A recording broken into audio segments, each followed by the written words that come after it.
A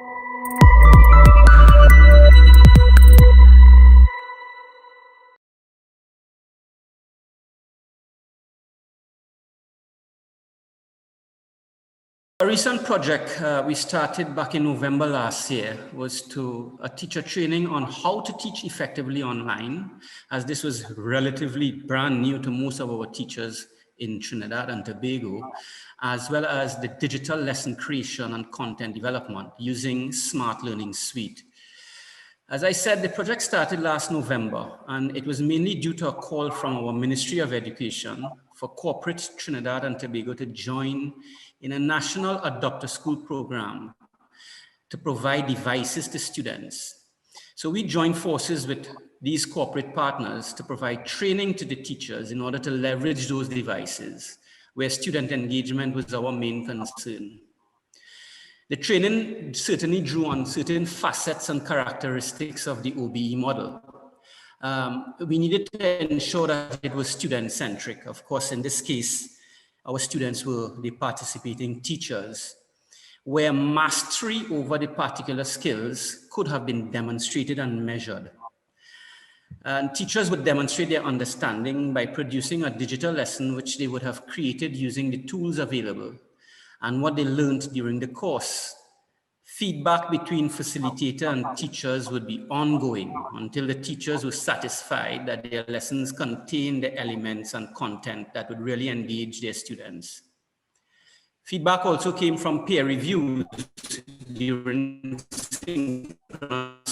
presentations, where of validation.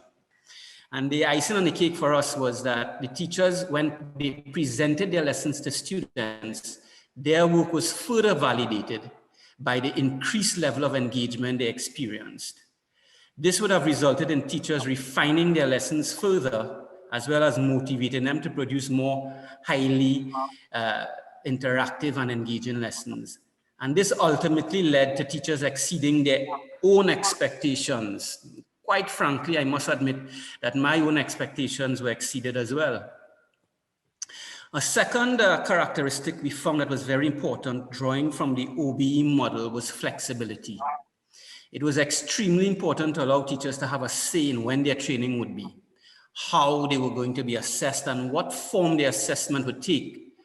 This becomes more critical for adult learners, which was quite challenging for participating teachers, because they were balancing working from home, taking care of their families, and now participating in a teacher training program.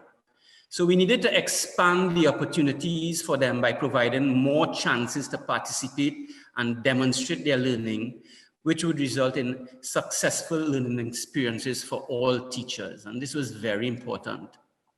So we needed to give them those countless opportunities to be successful. So if we were to highlight some main points of the OBE model that fit in with our training program, they would be to provide complete assistance for learners as when they face challenges, and adequate time to achieve mastery, as well as applied competencies, where the focus would be on practical knowledge, knowing how to do the things and the ability to make decisions, a fundamental learning, which they keep questioning themselves, understanding why they were doing what they were doing. And of course, lastly, reflecting on those learning experiences from the feedback that they would have gotten throughout the course, especially from their students, and applying their knowledge appropriately and responsibly. So again, reinforcing that the focus here is more on the output than the input.